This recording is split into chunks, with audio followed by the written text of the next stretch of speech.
In this video, I'm going to be telling you how to lose weight, and then I'll move on to some diet hacks which may make this a lot easier. So the best way I can think how to explain this is by thinking of a weighing scale, which is quite fitting as we're talking about losing weight. And if you take only one thing from this video, please let it be this. There is only one way to lose weight, and that is to eat less calories than what you burn. So by looking at this diagram, this is what we're aiming to replicate. So we want the calories burned each day to be more than the calories taken in. So you may be thinking, well, what are calories and how do I know how many I'm taking in? How do I know how many I'm burning? And how do you figure out how much you need of each? Well, essentially, calories are a unit of energy. We need energy to survive. We need energy to move and do all our daily tasks. So if we take a look at the diagram on the calories in section, what is this made up of? So there are four things which contain calories. You have carbohydrates, proteins, fats, and alcohol. So we need proteins in the diet for muscle repair and growth. We need fats in our diet to help things such as the immune system and the nervous system, as well as needing both of these for a whole variety of other things, which I won't get onto at the minute. So like I was saying, we need these in our diet. You shouldn't be afraid to eat fats. If you literally need them to survive, you will literally die without eating fats. But of course, we do need to be mindful of not eating too many fats, because this can cause health problems, such as diabetes, heart attack, etc. Likewise, eating too much protein will put a lot of stress on your kidneys, so just need to be mindful, but I'll get onto this in the rest of the video. And then with the other two things I mentioned that had calories, carbohydrates and alcohol, we don't actually need to survive, although carbohydrates do have a lot of use in giving us energy, and they are essentially the best form of energy that we can get to use quickly for exercise and to live our daily lives, essentially. And then finally, we need to be mindful of how much alcohol that we're consuming, because a lot of people call these empty calories as they have no essential use in our body. We don't actually need them, and they don't create the energy that we need for exercise, for example, as carbs do. So just to break this down, carbohydrates have 4 calories per gram. Proteins also have 4 calories per gram. Alcohol has 7 calories per gram. And then finally, fats have 9 calories per gram. Okay, so moving on to the other side of the diagram, the calories out section. This is again made up of 4 main things. So the first thing is the amount of energy that you need per day to simply survive. Now this is called your basal metabolic rate, and this differs a lot with every different person. So this will be completely different depending on who you are. So how much you weigh, how old you are, your gender, etc., etc. This will be completely different for different people. The second thing that this is made up of is how much exercise you do per day. So if you're doing lots of exercise, you'll burn a lot of calories. This will make the calories out go up a lot more.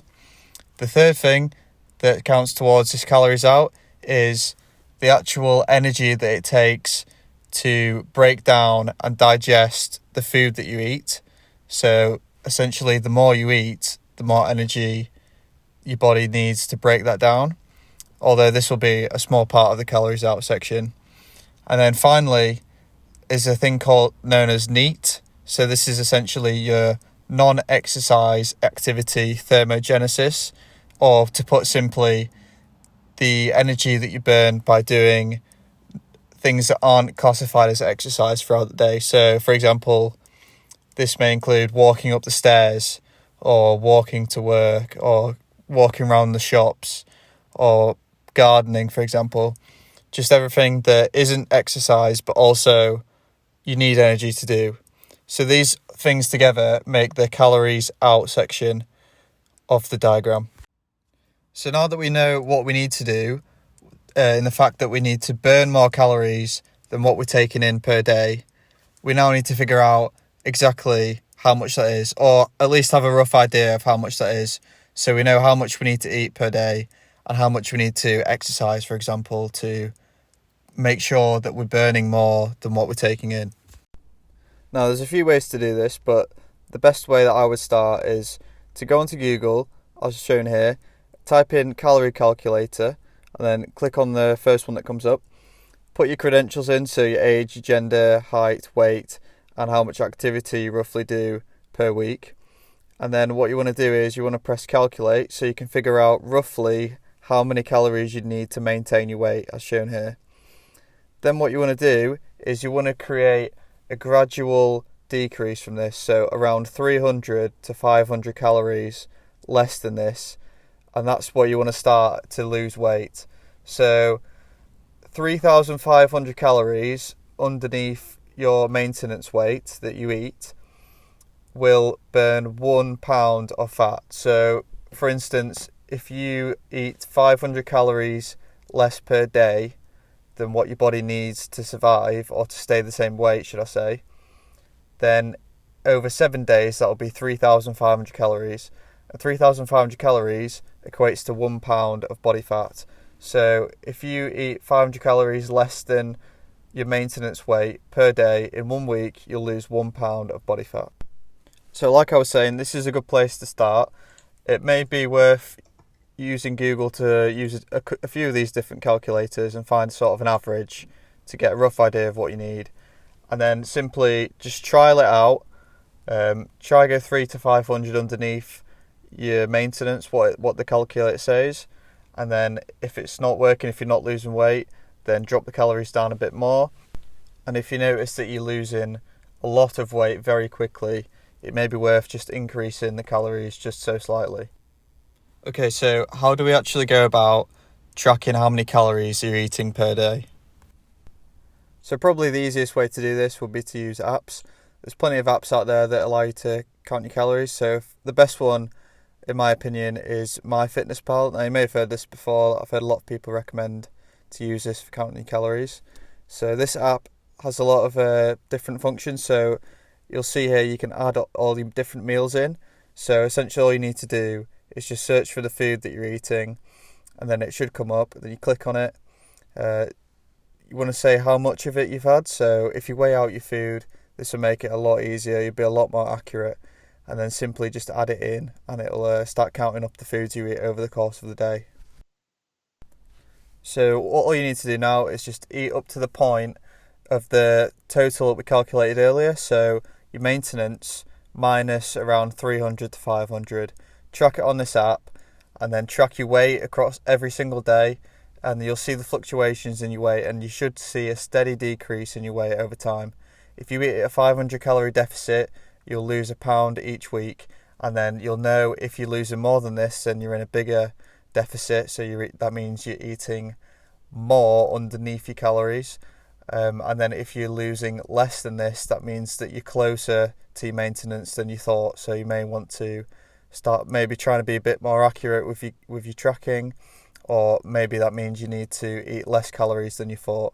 So it's all trial and error, and you should be able to figure out pretty quickly how many calories your body needs to maintain, and then how much you need to decrease this by to get to your goal weight. So now that we know what we need to do, I'm going to share a few tips that may make this process a lot easier. Now, the first tip that I have is to eat a lot of protein. Now, this is helpful because, as I mentioned before, where the amount of calories that are in the different things that make up your calories in section on the diagram, protein is the lowest amount of calories along with carbs, and protein is the most filling of these. So the more protein you eat, the more full you'll feel, and the less likely you are to want to eat more over your maintenance calories and then gain weight, which is exactly what we don't want to do. Also, eating a lot of protein helps you to keep your muscle mass as you start decreasing weight. So the more protein, the better, up to a certain point, of course. You don't want to overdo it, but it'll be pretty difficult to overeat protein because it's quite difficult to get the amount that you need in the first place. So it's good to keep the muscle mass as you decrease in weight, because for each pound of muscle mass that you have, if you increase by an extra pound, you'll burn an extra 50 calories per day, which means that you can eat more, you can feel fuller, and you can essentially lose weight on more calories the more muscle you have. So definitely try and have as much protein as you can in the day. So a recommended is about 0.8 to 1 grams per pound of body weight. So it'll tell you exactly how many grams you're eating on MyFitnessPal, the app I showed you earlier. So just try and stick to around 0.8 to 1 gram per pound of body weight that you are, and you can't go far wrong. The second tip that I have is not to drink your calories. So a good idea is to choose diet drinks that have little or no calories in, or drink lots of water as well, as this has no calories. Then what this does is stops you from essentially having loads of calories from fluids which aren't going to fill you up. You're going to still want to eat more when it's just completely unnecessary. You can have water, you can have diet drinks with no calories, and you'll just save so many calories by doing this if you're already drinking the full sugar drinks, such as full sugar Coke, for example. Another tip that I have is to use low-calorie sauces. So there's plenty of low-calorie sauces out there that you can replace for the full sugar ones or the full fat ones, for example. Now, these taste very similar to the original products, and it's just save you so many calories. So you've got a lot less chance of going over your maintenance calories or over the deficit that you're trying to create. Another tip that I have is to use caffeine. So caffeine will suppress your appetite, so you'll feel less hungry if you have caffeine. So a good example of this would be a black coffee. It's very, very little calories, or low calorie energy drinks, although just be careful because these have also lots of chemicals in which aren't too great for you. But there are certain energy drinks which have a lot of these chemicals removed, so they're also a really good idea to have.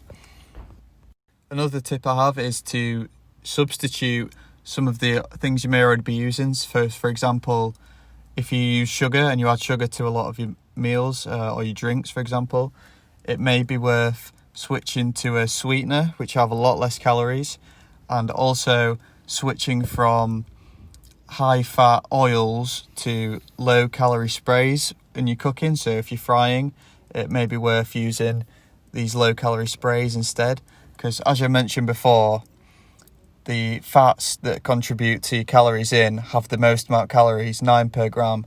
So if you can find a way of switching anything that has a high amount of fat to a low amount of fat, that's really going to decrease the amount of calories you're eating per day. Another thing which may help is to eat low calorie dense foods. So these could be things such as salads or lots of green vegetables. These are very low in calories, and what this does is allows you to have a high volume of food which should fill you up more and on a lot less calories than, for instance, a fast food burger would, for example, because you've got a much higher amount of food that you're consuming. It should fill you up more on way less calories, so you're less likely to binge and have more calories that will put you over the threshold of what you're looking for to lose weight. The last tip that I have is to exercise more, which may sound odd talking about how you can feel more full and not feel the need to eat, but if you think about it, if you're exercising very hard, especially, so if you're sprinting around, you're not going to be thinking about eating. You're gonna have a much suppressed appetite, and you're just going to think, you're going to be way too distracted to think about food.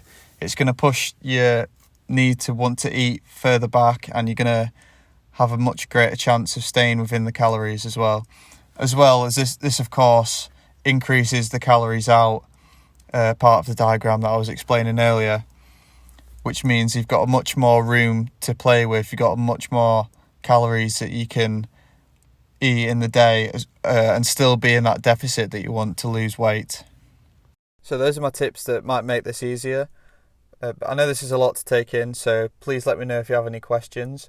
Let me know if this helped you in any way possible and what else you'd like to see. Please don't forget to like, subscribe, and have a good day.